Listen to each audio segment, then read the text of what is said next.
नमस्कार बच्चों, good morning. आज हमने यात्रियों के नज़रिए से चैप्टर 5 है जो 12वीं कक्षा का इतिहास का, उसके अभी लघु प्रश्नोत्तर पर एक वीडियो डाला था, वीडियो नंबर 1। और वीडियो नंबर 2 में आज हम इसी चैप्टर से दीर्घ प्रश्नों के उत्तर लेंगे। 3 मार्क और 8 मार्क वाले प्रश्न लेंगे। मैं आप लोगों को याद दिलाना चाहती हूँ, ये वीडियो उन बच्चों के लिए बन रहे हैं जिन्होंने परीक्षाओं के लिए तैयारी करनी है और वो कम समय में अधिक अंक प्राप्त करना चाहते हैं। तो एनसीईआरटी की सहायक सामग्री से सभी इंपॉर्टेंट प्रश्नों को यहाँ लिया गया है। तो अब हम 1 अंक और 2 अंक वाले प्रश्न कर चुके हैं। आज हम 3 अंक वाले लघु उत्तरीय प्रश्नों को करेंगे। पहला प्रश्न है आपका, मध्यकालीन इतिहास लेखन में यात्रा वृत्तांत का क्या महत्व है? अपने उत्तर की पुष्टि उदाहरण देकर कीजिए। कि इतिहास लेखन में यात्रा के वृत्तांतों का क्या महत्व होता है। हम इसको स्रोत के आधार पे लेते हैं कि स्रोत होते हैं हमारी यात्रा पे जो ट्रैवलर्स ने लिखा होता है, यात्रियों ने, इनका महत्व क्या है, उदाहरण देना है। तो पहला है, मध्यकालीन इतिहास लेखन में यात्रा वृत्तांत का महत्वपूर्ण योगदान है। तो पहली लाइन में आप ये लिख देंगे, इस यात्रा वृत्तांत का महत्वपूर्ण योगदान है। तो आपका महत्वपूर्ण योगदान है। उसके बाद, क्योंकि मध्यकालीन भारत में कई विदेशी यात्री भारत आए, उन्होंने भारतीय व्यवस्था को देखा, समझा और उस पर अपने वृत्तांत लिखे।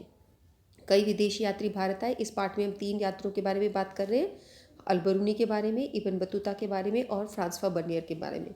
अल-बरूनी 10वीं शताब्दी में आए और इब्न बतूता 14th में और 17th सेंचुरी में फ्रांसवा बर्नियर आए। इन्होंने भारतीय व्यवस्था को देखा, उसको समझा और उस पर अपने वृत्तांत लिखे। तो आज वो हम उसको अपने इतिहास लेखन में इन यात्रियों के वृत्तांतों को शामिल करते हैं। तीसरा, इन वृत्तांतों के आधार पर ही भारतीय इतिहास का पुनर्निर्माण किया गया। तो हम अपने इतिहास का पुनर्निर्माण इन ट्रैवलर्स ने जो अपने वृत्तांतों में लिखा, अपनी डायरीज में लिखा, उसको हम लेते हैं, यूज़ करते हैं अपने इतिहास का पुनर्निर्माण करने के लिए। उदाहरण है किताबे उल हिंद, रेहला, travellers in the Mughal Empire. तो किताबे उल हिंद लिखी थी अल-बरूनी ने अरबी भाषा में, रेहला लिखी इब्न बतूता ने अरबी भाषा में, और travels in the Mughal empire French भाषा में किसने लिखी? फ्रांसवा बर्नियर ने। जैसे यात्रा वृत्तांत से मध्यकालीन इतिहास लेखन में सहायता मिलती है। ठीक है, अब हम दूसरा प्रश्न देखते हैं। भारत संबंधी विवरणों को समझने के लिए अल-बरूनी के समक्ष कौन सी बाधाएं थी? 3 बिंदुओं द्वारा स्पष्ट कीजिए। अभी हमने पिछले शॉर्ट क्वेश्चंस में भी पढ़ा था कि अल-बरूनी के सामने कौन से अवरोध उत्पन्न हुए थे। वही प्रश्न है कि अल-बरूनी के सामने कौन सी बाधाएं थी। पहली चीज़, भारत संबंधी विवरण को समझने में अल-बरूनी के समक्ष 3 प्रकार की बाधाएं थी, 3 प्रकार के अवरोध थे। नंबर 1, पहली बाधा थी भाषा। उसको संस्कृत भाषा का ज्ञान नहीं था, वो अरबी और फारसी समझता था। तो संस्कृत भाषा की चीज़ों को अनुवाद करने में अरबी फारसी में उसको बड़ी तकलीफ आती थी। दूसरी बाधा थी धार्मिक अवस्था और प्रथा में भिन्नता, क्योंकि वो दूसरे देश से था। आप देख सकते हो कि दूसरे देशों के एक जैसे धार्मिक विश्वास नहीं होते, तो धार्मिक विश्वास अलग होते थे, प्रथाओं में भिन्नता होती, तो इसमें भी उसको थोड़ा समझने में परेशानी आती थी। और तीसरी बात अभिमान था, एक हल्का सा घमंड था, इसलिए वो भारतीय चीज़ों को समझने में उसको तकलीफ हो रही थी, उसका अभिमान भी उसको रोकता था। तीसरा प्रश्न है, इसी में हम लॉन्ग क्वेश्चंस में हम लेंगे 3 अंकों में, कि इब्न बतूता के विवरण से भारतीय व्यवस्था और उपमहाद्वीप व्यापार और वाणिज्य के बारे में क्या झलक मिलती है। अब हम इब्न बतूता की बात करेंगे। इब्न बतूता जो कि 14th सेंचुरी में 14वीं शताब्दी में भारत आए। ठीक है, तो उन्होंने गांव की कृषि अर्थव्यवस्था और उपमहाद्वीपीय व्यापार और वाणिज्य के बारे, यानी कृषि के बारे में, कृषि अर्थव्यवस्था और व्यापार और वाणिज्य के बारे में इन्होंने क्या लिखा है। तो इन्होंने लिखा है कि इब्न बतूता ने बताया, पहला पॉइंट, भारतीय कृषि के अधिक उत्पादनकारी होने का कारण मिट्टी का उपजाऊपन था। उन्होंने बोला यहाँ की मिट्टी बहुत उपजाऊ थी, इसकी वजह से कृषि बहुत उत्पादनकारी है। किसानों के लिए वर्ष में 2 बार फसल उगाना संभव करता था। मिट्टी बहुत उपजाऊ है, इसी की वजह से किसान वर्ष में 2 बार फसल उगा सकते हैं।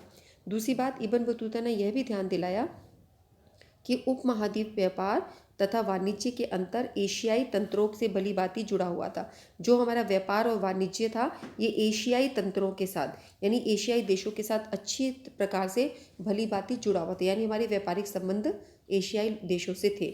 तीसरा, भारतीय माल की मध्य तथा दक्षिण पूर्व एशिया दोनों में मांग थी।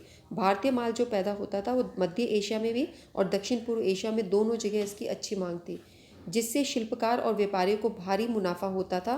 भारतीय कपड़ा, खासकर सूती कपड़े, महीन मलमल, रेशम, जरी और साटन की अत्यधिक मांग थी। ठीक है, ये सब उन्होंने हमारे बारे में लिखा, कृषि के बारे में और व्यापार वाणिज्य के बारे में। अब हम देखते हैं चौथे प्रश्न में बर्नियर 17वीं शताब्दी के नगरों के बारे में क्या कहते हैं, उनका यह विवरण किस प्रकार संशयपूर्ण है। 17वीं शताब्दी में जब बर्नियर फ्रांसवा बर्नियर भारत आए तो सब मुगल साम्राज्य था। उन्होंने Mughals travels in the Mughal empire लिखा है। अब उनके विवरण के बारे में आप लिखेंगे और बताएंगे विवरण में संशय कैसे है।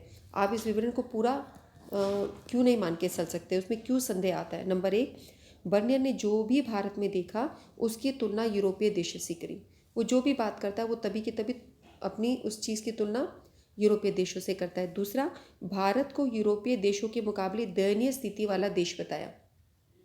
इन्होंने हर जगह भारत को दयनीय स्थिति दिखाई है यूरोप के मुकाबले में। बर्नियर ने बताया कि भारत में भू स्वामित्व केवल सम्राट का था। अच्छा, यहाँ पे बर्नियर बोलते हैं भू स्वामित्व केवल सम्राट का था। इस पे हम संशय ले सकते हैं इस बात को, क्योंकि भू स्वामित्व केवल सम्राट का नहीं होता था। बर्नियर के विवरण को संशयपूर्ण इसलिए माना जा सकता है क्योंकि सरकारी मुगल दस्तावेज में कभी नहीं मिला कि भू स्वामित्व जो है सम्राट का है। हमारे पास मुगल साम्राज्य को समझने के भी कई स्रोत हैं। उनके बेगमों द्वारा लिखी गई कथाएं हैं, उनके वृतांत है, और अबुल फजल का अकबरनामा है। ये सब कई हमें उनकी लिखी हुई पुस्तकें मिलती हैं जिसमें हमें कहीं पर भी ऐसा उन्होंने लगान के विषय में लिखा है, लगान का निर्धारण किस प्रकार से होता था, कैसी सेनाएं थी, सब चीज़ों के विवरण में कहीं पर भी ये नहीं लिखा मिलता कि भू स्वामित्व राज्य का है या सम्राट का है। तो इसलिए हम इसको संशय कर सकते हैं, क्योंकि इसको सपोर्ट करने के लिए कोई भी ऐसा दस्तावेज मुगल दस्तावेजों में कहीं नहीं मिलता कि राज्य की भू स्वामी का एकमात्र स्वामी था। पांचवा प्रश्न है सती प्रथा के संबंध में बर्नियर के क्या दृष्टिकोण थे। अब बर्नियर जब भारत आए उन्होंने सती प्रथा के संबंध में लिखा है। उन्होंने बोला बर्नियर ने लाहौर में सती प्रथा को अपनी आंखों के सामने देखा। तो जगह का नाम याद कर ले कि लाहौर में उन्होंने देखा अपनी आंखों से। जब उन्होंने इस घटना को देखा बहुत ही विचलित हो गए। बर्नियर के सती प्रथा के विवरण के अनुसार ये एक सामाजिक कुप्रथा थी।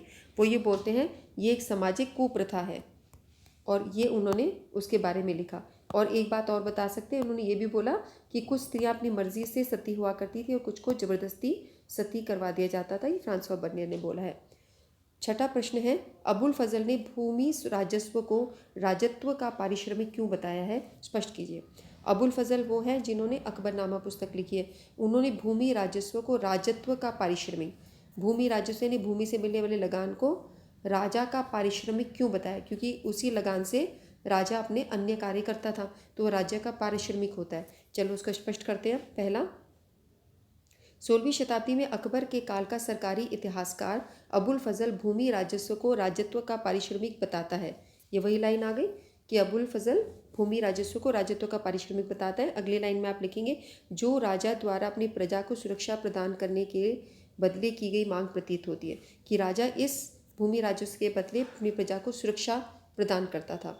तो इस प्रकार से ऐसे लगता है ये उसकी मांग थी कि मैं आपको सुरक्षा प्रदान करूंगा, आप मुझे राजस्व दीजिए। इससे कहीं ऐसा भी प्रतीत नहीं होता कि अपने स्वामित्व वाली भूमि पर लगाना है। ऐसा भी नहीं लग रहा कि उसकी अपनी स्वामित्व वाली भूमि है जब उसके बदले में मांग कर रहा है। तो ये वाली जो लाइन है इससे कहीं ऐसा प्रतीत नहीं होता कि अपने स्वामित्व वाली भूमि पर लगाना है, जो फ्रांसवा बर्नियर बोल रहा है कि राज्य का स्वामी तो भूमि का स्वामित्व राजा सम्राट होता था। तो ये जब हम देखते हैं अबुल फजल की ये बात कि वो उसको राज्यत्व का पारिश्रमिक बता रहा है, तो उससे पता चलता है कि राजा उस भूमि का स्वामित्व नहीं रखता था। ठीक है। 7वां प्रश्न देखिए, क्योंकि राजा उससे मांग कर रहा है कि मैं आपको सुरक्षा करूंगा, आप मुझे लगान दीजिए। अगर राजा की अपनी खुद की भूमि होती तो वो मांग करता, उसके बदले में सुरक्षा देता, नहीं देता ना। तो इसका मतलब है कि भूमि स्वामित्व किसी और का था, राजा उसके बदले में लगान के बदले में उनको सुरक्षा प्रदान करता था। तो फ्रांसवा बर्नियर की ये बात गलत साबित होती है कि भूमि राजत्व सम्राट का होता था। इब्न बतूता के वृतांत के आधार पर तत्कालीन संचार प्रणाली की अनूठी व्यवस्था की व्याख्या कीजिए। अब इन्होंने डाक व्यवस्था के बारे में लिखा है। डाक व्यवस्था आपकी संचार प्रणाली, संचार प्रणाली का मतलब होता है कि आप एक जगह से दूसरी जगह मैसेजेस कैसे भेजते हैं। जैसे आजकल आपके पास व्हाट्सएप है, आपके पास ईमेल्स हैं, फ़ोन एक माध्यम है। ये सारे आपके डाक व्यवस्था के माध्यम पहले क्या होते थे, एक जगह से दूसरी जगह अपने मैसेज को, अपनी बात को पहुंचाना, इन्फॉर्मेशन को पहुंचाना संचार प्रणाली होती है। तो इब्न बतूता ने ये देखा, भारतीय संचार प्रणाली को देखकर इब्न बतूता आश्चर्यचकित था। उसके अनुसार व्यापारियों को प्रोत्साहित करने के लिए राज्य ने लगभग सभी व्यापारिक मार्गों पर सराय और विश्राम गृह स्थापित किए हुए थे।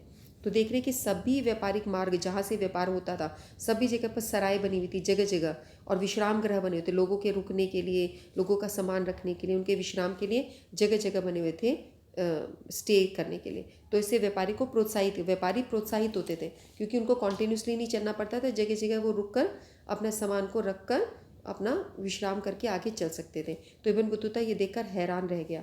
दूसरी बात यह यहाँ की डाक प्रणाली को देख के भी हैरान था। डाक प्रणाली कैसी थी? 2 प्रकार की डाक व्यवस्था थी।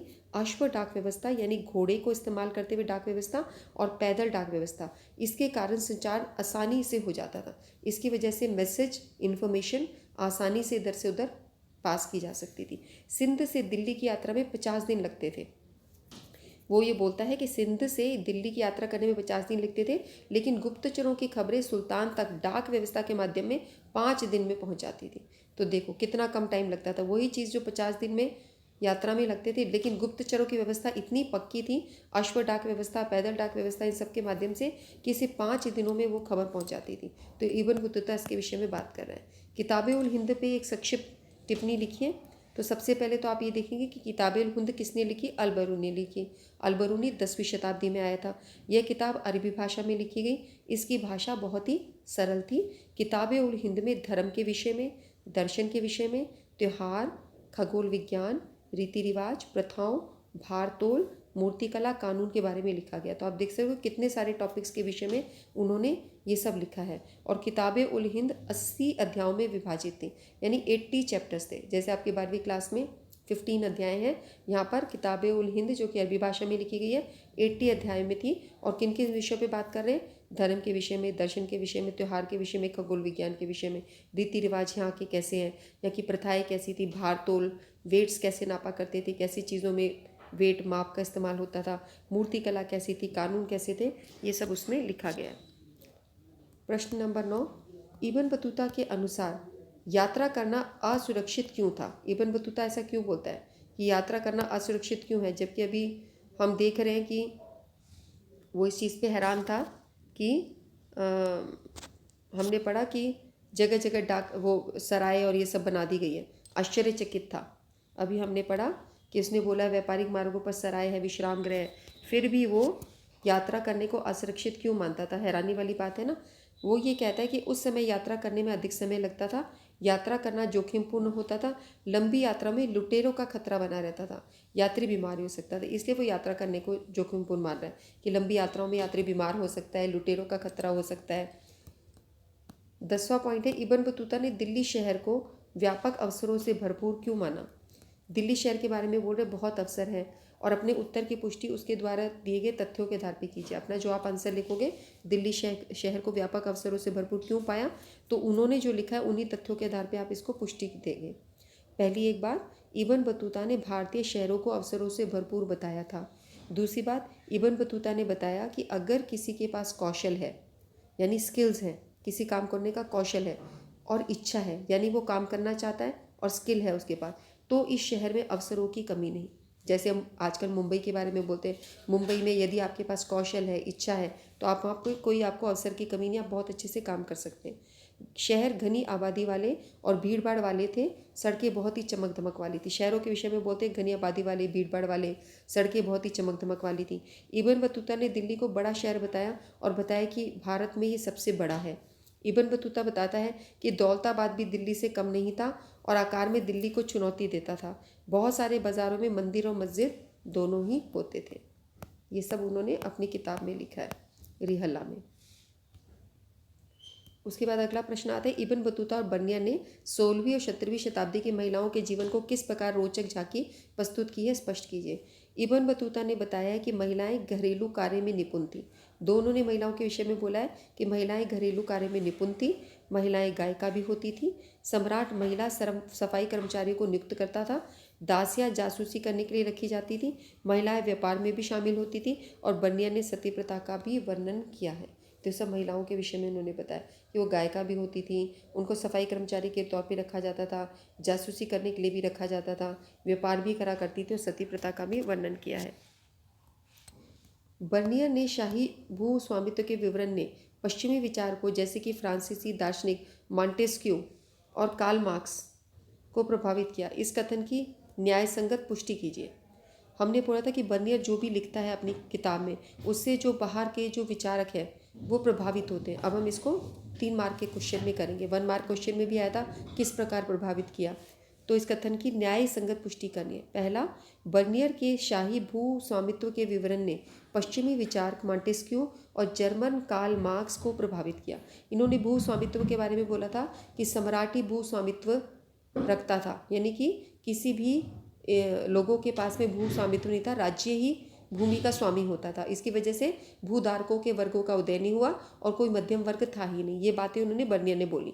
तो इसने मॉन्टेस्क्यू और जर्मन के कार्ल मार्क्स को बहुत प्रभावित किया। फ्रांसीसी दार्शनिक मॉन्टेस्क्यू ने उसके वृत्तांत का प्रयोग किया। बर्नियर के वृत्तांत का प्रयोग करके प्राचीन निरंकुशवाद के सिद्धांत को विकसित करने में मदद की। उन्होंने प्राचीन निरंकुशवाद का सिद्धांत दिया कि निरंकुश थे शासक, अपनी मर्जी चलाते थे। ये सिद्धांत इन्होंने बर्नियर के वृत्तांतों के आधार पर बनाया। कार्ल मार्क्स ने इस विचार को एशियाई उत्पादन शैली के सिद्धांत के रूप में आगे बढ़ाया। कार्ल मार्क्स ने इस विचार को ऐसे ले लिया कि एशिया में जो उत्पादन शैली होती थी कि सब कुछ राजा का ही होगा, इस सिद्धांत के रूप में आगे बढ़ाया। उसने यह तर्क दिया कि भारत में उपनिवेशवाद से पहले अधिशेष का अधिग्रहण राज्य द्वारा होता था। भारत में उपनिवेशवाद का मतलब हुआ भारत में जब ब्रिटेन, फ्रांस लोग आ गए थे जिन्होंने हमारे भारत को उपनिवेश बना दिया था। ये शुरू होने से पहले, यानी कि ईस्ट इंडिया कंपनी के उपनिवेश बनने से पहले, हम लोग अधिशेष का अधिग्रहण राज्य ही ले लेता था। यानी कुछ भी एक्स्ट्रा जो मनी होता था अधिशेष में जो भी है वो सब राज्य के पास जाता था। ग्रामीण समुदायों पर राजकीय दरबार का नियंत्रण था, वहाँ की स्थिति अच्छी नहीं थी। उन्होंने बोला ग्रामीण समुदाय यानी गाँवों को देखते हैं तो वहाँ पे भी राजा का नियंत्रण था और वहाँ की स्थिति अच्छी नहीं थी। तो सारी चीज़ें बर्नियर ने इस प्रकार से लिखी हैं कि ऐसे लगता है कि सभी कुछ ही राजा के कंट्रोल में है। बर्नियर ने भू स्वामित्व के विषय में क्या वर्णन किया था, इसको एक बार फिर से पढ़ते हैं। बर्नियर के अनुसार भारत में भूमि का स्वामी मुगल सम्राट था, जो अपने इसे अमीरों के बीच में, अपनी भूमि को अमीरों के बीच में बांटता था और इसकी अर्थव्यवस्था और समाज के लिए बुरे परिणाम होते थे। जो उसने भूमि को अमीरों के बीच में बांट दी थी, इससे अर्थव्यवस्था और समाज के लिए अच्छे परिणाम नहीं आते थे। उसने भूमि पर राज्य के स्वामित्व को राज्य तथा उसके निवासियों दोनों के लिए कानक माना। उसने बोला भूमि पर जब राज्य का स्वामित्व हो जाता है तो ये राजा के लिए भी अच्छा नहीं है, राज्य के लिए भी अच्छा नहीं है और राज्य के निवासियों के लिए भी यानी प्रजा के लिए भी हानिकारक है। बर्नियर का मानना था कि राजकीय भू स्वामित्व के कारण भूधारक अपने बच्चों को भूमि नहीं दे सकते थे। जो भूधारक होते थे, जो उस भूमि पे कार्य करते थे, उसको धारण करते थे, वो अपने बच्चों को भूमि नहीं दे सकते थे क्योंकि भूमि पे स्वामित्व किसका था, राजा का था। ये कौन बोल रहा है, बर्नियर बोल रहा है। इसलिए वे उत्पादन के स्तर को बनाए रखने और उसमें बढ़ोतरी के लिए अधिक निवेश के प्रति उदासीन थे। तभी वो चाहते भी नहीं थे कि उत्पादन अधिक बढ़े और जो भी बढ़ोतरी हो उसमें निवेश करने, क्योंकि जब उनको लगता था कि मुनाफा हमारे हाथ की ही चीज़ नहीं है, सब राजा को ही मिलना है, तो वो अधिक काम नहीं करेंगे। ये सब बर्नियर के विचार थे और जिसको हम मानते हैं कि ये मुगल दस्तावेज में हमें कोई ऐसा दस्तावेज नहीं मिला जो इस बात को दिखा सके कि भू स्वामित्व राज्य का होता था। तो इसीलिए हम इसको, जो भी इसने भू स्वामित्व के विषय में बोला है, हम इस पर संशयपूर्ण दृष्टि से इसको देखते हैं। 14 है, बर्नियर के विवरणों ने 18वीं शताब्दी के विचार को किस प्रकार प्रभावित किया। अभी हमने ये प्रश्न अभी भी पढ़ा था कि 18वीं शताब्दी के जो पश्चिमी विचारक थे उनको इन्होंने कैसे प्रभावित किया। बर्नियर के विवरण ने 18वीं शताब्दी से पश्चिमी विचारकों को प्रभावित किया। फ्रांसीसी दार्शनिक मॉन्टेस्क्यू ने उसके वृत्तांत का प्रयोग प्राचीन निरंकुशवाद के सिद्धांत को विकसित करने में किया। इसको याद कर लीजिए, मॉन्टेस्क्यू ने यूज़ किया उसको प्राचीन निरंकुशवाद के सिद्धांत को विकसित करने के लिए, इस वृत्तांत का प्रयोग किया। किसका वृत्तांत, बर्नियर के वृत्तांत का। इस सिद्धांत के अनुसार एशिया के शासक अपनी जनता को दयनीय स्थिति में रखते हैं। सारी भूमि का स्वामी राजा और उसके अमीर वर्ग होते हैं। यही बात उसने, कार्ल मार्क्स ने भी लिखी और उसने ये दिखाया कि जो लोग होते थे वो अधिक काम करना नहीं चाहते थे क्योंकि अधिशेष का जो भी हिस्सा होगा वो राज्य के पास जाएगा, तो मुनाफा वो कमाना ही नहीं चाहते थे। बर्नियर अपने विवरणों में यूरोपीय शासकों को क्या चेतावनी देता है। बर्नियर यूरोपीय शासकों को चेतावनी देता है कि यदि मुगल ढांचे का अनुसरण किया तो यूरोप को भी यही नुकसान उठाना पड़ेगा। वो लोगों को बोलता है तुम मुगल ढांचे के अनुसार करोगे तो जैसे वहाँ पर अच्छी स्थिति नहीं है मुगल साम्राज्य में, प्रजा की और साम्राज्य की भी, तो ऐसे ही आप लोगों को भी यही नुकसान उठाना पड़ेगा अगर आप इसी ढांचे के अनुसार रहे, भू स्वामित्व आपने अपने पास रखा तो। बर्नियर को ऐसा लगता है कि भारत का भू स्वामित्व व्यवस्था जिसमें शासक के पास भू स्वामित्व होता है यह जनता और शासक दोनों के खिलाफ है। यूरोपीय शासकों को चेतावनी देता था कि इस प्रकार की व्यवस्था वहाँ पर किसी प्रकार से लागू नहीं होनी चाहिए। तो जैसे दूसरे देशों के विषय में लिख के वो अपने देश को चेतावनी देता है वहाँ के लोगों को, यूरोपीय शासकों को, कि आप कभी भी इस प्रकार की व्यवस्था अपने देश में लागू नहीं करना क्योंकि ये बहुत ही हानिकारक है। मध्यकालीन भारत आने वाले विदेशी यात्रियों के विवरण की कोई 3 विशेषताएं लिखें। मध्यकालीन भारत में 3 विदेशी यात्रियों के विषय में हमने इसमें पढ़ा है। अल-बरूनी 10वीं शताब्दी में, इब्न बतूता 14वीं शताब्दी में और फ्रांसवा बर्नियर 17वीं शताब्दी में। तो इनकी कोई 3 विशेषताएं लिखें। भारत के समाज और प्रथाओं के बारे में इन्होंने विस्तृत विवरण लिखा है। तीनों की हम किताबों को पढ़ लेंगे, किताबे उल हिंद, रिहला और the travels in the Mughal empire. इन्होंने भारत के समाज और प्रथाओं के बारे में डिटेल में, विस्तृत का मतलब डिटेल में विवरण लिखा है। भारतीय दास प्रथा कैसी थी, सती प्रथा के बारे में भी जानकारी मिलती है। भारतीय व्यापार, संचार प्रणाली, कृषि का विवरण ये इब्न बतूता ने सब इसके विषय में लिखा है। ऐतिहासिक तथ्यों के विषय में निष्पक्षता से विवरण किया। इन्होंने जो भी ऐतिहासिक तथ्य दिखे हैं उसमें बिना कोई पक्ष लिए इन्होंने वर्णन किया है। मध्यकालीन भारत के सामाजिक और सांस्कृतिक जीवन का विवरण किया कि सामाजिक और सांस्कृतिक जीवन कैसा होता था, इसका भी उन्होंने विवरण किया है। अब हम 8 मार्क वाले बड़े क्वेश्चन करेंगे। जाति व्यवस्था के संबंध में अल-बरूनी ने क्या लिखा, इस पे चर्चा करते हैं। अल-बरूनी का जाति व्यवस्था विवरण किस प्रकार था। अभी 8 मार्क वाले क्वेश्चन शुरू हो रहे बच्चों, अभी तक हमने 3 मार्क किया था। तो देखो, जब आपका प्रश्न आए कि अल-बरूनी के बारे में उन्होंने जाति व्यवस्था के बारे में क्या लिखा है, इस व्याख्या पर चर्चा कीजिए। अल-बरूनी का जाति व्यवस्था विवरण। अल-बरूनी ने यह बताने की कोशिश की कि जाति व्यवस्था केवल भारत में ही नहीं बल्कि फारस में भी है और अन्य देशों में भी है। तो अल-बरूनी ने बोला कि भारत में ही नहीं है, दूसरे देशों में भी है, फारस में भी, अन्य देशों में भी है। अल-बरूनी ने बताया कि प्राचीन फारस में 4 वर्ग होते थे।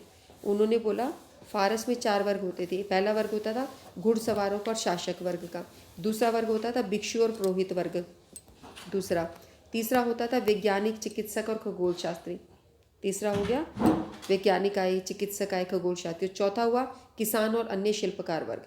तो ये 4 वर्ग होते थे फारस में। पहला वर्ग घोड़े पे रहने वाले लोग और राजा लोग, दूसरा वर्ग हो गया भिक्षु, पुरोहित, पूजा पाठ करने वाले लोग, पढ़ाने वाले लोग, तीसरा वर्ग हो गया जो ये प्रोफेशंस में लगे होते हैं, डॉक्टर, चिकित्सक, वैज्ञानिक, साइंटिस्ट, खगोल शास्त्री, ये सब, और चौथा वर्ग है जो किसानों का था, जो कि फसल वगैरह उगाने का काम है, शिल्पकारी का काम। अल-बरूनी ने जाति व्यवस्था के संबंध में ब्राह्मणवादी व्यवस्था को माना। उन्होंने जाति व्यवस्था के विषय में जब यहाँ पढ़ते तो ब्राह्मणवादी व्याख्या को माना, लेकिन उसने अपवित्रता की मान्यता को अविष्कार किया। उसने बोला अपवित्रता की कोई मान्यता नहीं है कि ये चीज़ अपवित्र हो जाएगी, वो चीज़ अपवित्र हो जाएगी। ब्राह्मणवादी व्यवस्था में जो कहीं कहीं होता था उसको वो स्वीकार नहीं करता है। तो ये प्रश्न 1 मार्क का आता है कि उसने इस मान्यता को अस्वीकार किया, अपवित्रता की मान्यता को अस्वीकार किसने किया, अल-बरूनी ने किया।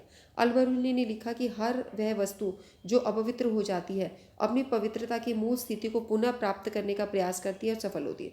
कि किसी भी वस्तु को आप अपवित्र मानोगे वो फिर से पवित्र होने का प्रयास करेगी और वो पवित्र हो भी जाएगी। तो वो किसी भी चीज़ को अपवित्र नहीं मानता। सूर्य, जैसे उसके एक्सप्लेनेशन में वो बोलता है सूर्य हवा को स्वच्छ कर देता है। हवा अगर साफ़ नहीं है तो उसको कौन स्वच्छ कर देगा, सूर्य। समुद्र में नमक है तो वो समुद्र के पानी को गंदा होने से बचाता है, यानी अपवित्र होने से चीज़ बचती है। अल-बरूनी ने जोर देकर कहा कि यदि ऐसा नहीं होता तो पृथ्वी पर जीवन असंभव होता।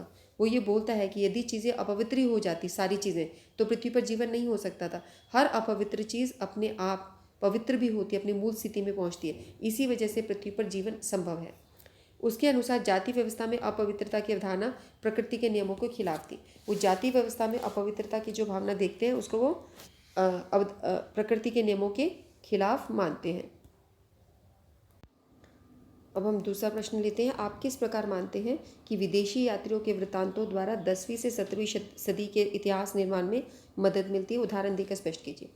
विदेशी यात्रियों के वृत्तांतों में 10 से 17वीं शताब्दी के सदी के इतिहास निर्माण में बहुत मदद मिली है। कैसे?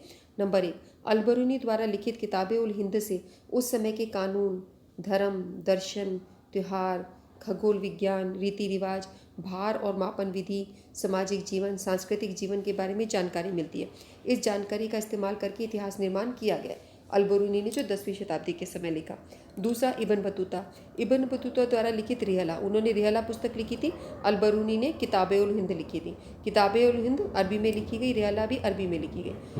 रिहला से हमें उस समय के सामाजिक जीवन, दास व्यवस्था, नगर, व्यापार, कृषि, गुप्तचर व्यवस्था, संचार प्रणाली के बारे में जानकारी मिलती है। इस जानकारी का इस्तेमाल करके इतिहास निर्माण किया गया है। ठीक है। तीसरा उदाहरण फ्रांसवा बर्नियर का है। फ्रांसवा बर्नियर द्वारा लिखित travels in the Mughal empire, ये 17वीं शताब्दी में लिखी गई थी। उस समय के भू स्वामित्व, नगर, सती प्रथा, यूरोपीय देश से तुलना के बारे में जानकारी मिलती है। इस जानकारी का इस्तेमाल करके इतिहास का पुनर्निर्माण किया गया है। उसके बाद दुआर्ते बरबोसा द्वारा भी लिखित वृत्तांत है, जो उस समय के दक्षिण भारत के व्यापार और समाज के बारे में जानकारी देता है। इस जानकारी का इस्तेमाल करके इतिहास निर्माण किया गया। पांचवा, फ्रांसीसी जोहरी जियो बैप्टिस्टस तेवर्नियर, तेवर्नियर द्वारा लिखित वृत्तांत से भारत की व्यापारिक स्थिति और ईरान और ऑटोमन साम्राज्य भारत की तुलना के बारे में पता चलता है कि इस जानकारी का इस्तेमाल करके इतिहास निर्माण किया गया। तो भारत की व्यापारिक स्थिति तेवर्नियर ने जो लिखी है, फ्रांसीसी जोरिता, ईरान और ऑटोमन साम्राज्य की भारत के साथ तुलना करता है वो, इससे भी हम इसको इस्तेमाल करके हम इतिहास का निर्माण करते हैं। तो इन सब उदाहरणों के माध्यम से हम इतिहास का निर्माण करते हैं। तीसरा प्रश्न है 8 लंबे क्वेश्चंस में, 8 मार्कर्स में, इब्न बतूता ने अपनी विवरण में किस प्रकार भारत का किस प्रकार वर्णन किया है। अच्छा, इब्न बतूता आए थे भारत में किसके बाद? अल-बरूनी के बाद। इन्होंने रिहला नामक पुस्तक लिखी। तो भारत में संचार की अनूठी व्यवस्था थी, जिसके बारे में इब्न बतूता ने विस्तार से लिखा। उन्होंने संचार व्यवस्था के बारे में बहुत विस्तार से लिखा है और वो बहुत प्रभावित भी हुए। इब्न बतूता ने भारत में दास प्रथा का विवरण, अभी संचार व्यवस्था आपने पिछले क्वेश्चंस में पढ़ा है कि अश्व डाक व्यवस्था थी, पैदल डाक व्यवस्था थी, सिंध से दिल्ली तक की दूरी 50 दिन की थी, जो 5 दिन में गुप्तचर व्यवस्था से हो जाती थी। जगह जगह विश्रामशालाएँ, अतिथिशालाएँ और सराय बना रखी थी। सॉरी। तो ये सारा आप इसके एक्सप्लेनेशन में लिख सकते हैं। दूसरी बात, उन्होंने दास प्रथा का भी विवरण दिया है कि भारत के बाज़ार में दास खरीदे जाते थे, बेचे जाते थे, दासियाँ किस प्रकार से काम करती थीं। इब्न बतूता ने नारियल और पान जैसे वनस्पति के बारे में लिखा, जिससे उसके पाठक पूरी तरह से अपरिचित थे। उसने नारियल और पान के बारे में लिखा और ये उनके जो पाठक थे वहाँ के लोगों को नारियल और पान के विषय में नहीं पता था। तो इन दोनों के विषय में इब्न बतूता लिखते हैं। इब्न बतूता ने भारतीय शहरों के बारे में लिखा और उन्हें अवसर से भरपूर पाया। उन्हें दिल्ली, दौलताबाद के बाज़ारों की, उनकी चमक धमक की, रौनकों की, कि आपके पास कौशल होना चाहिए, आपके पास इच्छा होनी चाहिए, तो आप ज़रूर यहाँ से अवसरों से लाभ उठा सकते हो। ये हमने पिछले प्रश्नों में किया है। इसी को थोड़ा बड़ा करके लिख देंगे 8 मार्कर क्वेश्चन के लिए। बस मेन पॉइंट ध्यान रखिए और उस पॉइंट को थोड़ा सा एक्सपैंड करके विस्तृत ढंग से लिख दीजिए। भारतीय व्यापार और बाजार के बारे में लिखा है कि सूती कपड़ों की वस्त्र की डिमांड थी। इस शिल्पकार जो भी काम करते थे वो उसका बहुत अधिक बाजार में मांग होती थी। भारतीय कृषि के बारे में लिखा और यह बताया गया कि भारत की मिट्टी अधिक उपजाऊ थी, जिस कारण किसान वर्ष में 2 बार फसल उगा लेते थे। भारत में बने माल की मध्य और दक्षिण पूर्व एशिया में बड़ी मांग थी। भारतीय सूती कपड़ा, मलमल और शिल्पकारी काफ़ी सराहनीय था। और इब्न बतूता ने भारतीय गुप्तचर व्यवस्था के बारे में भी लिखा। बर्नियर ने अपनी पुस्तक में पूर्व और पश्चिम की तुलना किस प्रकार की है? बर्नियर ने पूर्व पश्चिम की तुलना कैसे की है? फ्रांसवा बर्नियर ने देश के कई भागों में यात्रा की और विवरण लिखे। वे भारत में जो भी देखता था उसकी तुलना यूरोपीय स्थिति से करता था। तीसरा, बर्नियर ने भारत की स्थिति को यूरोप में हुए विकास की तुलना में दयनीय बताया। उसने भारत को दयनीय बताया यूरोप में जो विकास हुआ उसकी तुलना में। बर्नियर के कार्य फ्रांस में 1670 से 71 में प्रकाशित हुए थे। अगले 5 वर्ष के भीतर ही अंग्रेज़ी, डच, जर्मन और इतालवी भाषाओं में इसका अनुवाद हो गया। इन्होंने जो भी लिखा वो अंग्रेज़ी में भी, डच में भी, जर्मन भी, इतालवी भाषाओं में हो गया। तो आप समझ सकते हैं, भारत की स्थिति अच्छी नहीं दिखाई तो पूरे यूरोप में बर्नियर के कार्य की वजह से भारत की एक अलग प्रकार की पिक्चर पेश हो गई, क्योंकि आप देख रहे हो कि अलग अलग भाषाओं में जिन लोगों ने पढ़ा उन्होंने भारत को उसी प्रकार ही माना। 1670 से 1775 के बीच उसका वृत्तांत फ्रांसीसी में 8 बार पुनर्मुद्रित हो चुका था। 8 बार किताबें छप चुकी थी, इतना बुक्स की डिमांड थी। 1684 तक ये 3 बार अंग्रेज़ी में पुनर्मुद्रित हो चुका, 3 बार तो वो इंग्लिश में छप चुका था 1684 तक। उसके बाद में बर्नियर का ग्रंथ travels in the Mughal empire या मुगल एम्पायर था। उसने मुगलकालीन भारत की तुलना तत्कालीन यूरोप से की और यूरोप को श्रेष्ठ बताया। उसने भारत में जो भिन्नताएं महसूस की उसे पदाक्रम के अनुसार क्रमबद्ध भी किया। उसने भारत में जो भी भिन्नताएं महसूस की, जो जो अलग चीज़ें, उसको क्रमबद्ध भी किया।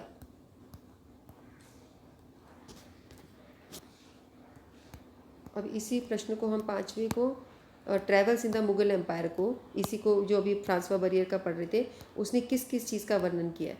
बर्नियर को देख के आप देख रहे हो उसकी बुक्स इंग्लिश में 2 बार छप गई और 8 बार तो उसी की भाषा में छप गई और अन्य भाषाओं में भी अनुवाद हुआ। तो उसने किस किस चीज़ों का वर्णन किया है बर्नियर ने, यहाँ इसने बर्नियर के अनुसार भारत और यूरोप के बीच मूल विभिन्नताओं में से एक भारत में निजी भू स्वामित्व का भाव था। वो ये कहता है भारत में निजी भू स्वामित्व नहीं है, और बर्नियर भूमि पर निजी स्वामित्व को बेहतर मानता था कि निजी स्वामित्व होना चाहिए, लोगों का अपनी भूमि पे कंट्रोल होना चाहिए, राज्य का नहीं होना चाहिए। वो सोचता था यहाँ पे राज्य का भूमि पर स्वामित्व होता है, यानी भूमि का मालिक कौन है, राज्य है, राजा है, सम्राट है। उसने भूमि पर राज्य के स्वामित्व को राज्य उसके निवासियों के लिए हानिकारक बताया। ये सारे पॉइंट्स हम पहले भी पढ़ चुके हैं। उसने बोला ये राज्य के लिए भी ठीक नहीं है, निवासियों के लिए भी ये स्वामित्व राज्य का होना ठीक नहीं है। ये भूमि पे स्वामित्व लोगों का होना चाहिए, राज्य का नहीं होना चाहिए। यदि ऐसा होगा तो दोनों के लिए हानिकारक होगा। उसे लगा कि मुगल सम्राट में सम्राट ही सारी कृषि का स्वामी होता है, सारी भूमि का स्वामी होता है, जो इसे अपने अमीरों के बीच में बांट देता था और इसकी अर्थव्यवस्था और समाज के लिए बुरे परिणाम होते थे। बर्नियर ने पूर्व और पश्चिम की तुलना करी। बर्नियर के विवरण ने 18वीं और 19वीं शताब्दी में पश्चिमी विचारों को प्रभावित किया। जो भी इन्होंने लिखा, वहाँ के लेखकों ने, मॉन्टेस्क्यू, कार्ल मार्क्स ने वही चीज़ें सोची भारत के विषय में, और पुस्तकों का अनेक बार प्रिंटिंग हुई, बहुत बार पुनर्मुद्रित हुई, तो लोगों ने उसको बहुत बहुत बार पढ़ा और भारत के विषय में वही विचार रखे।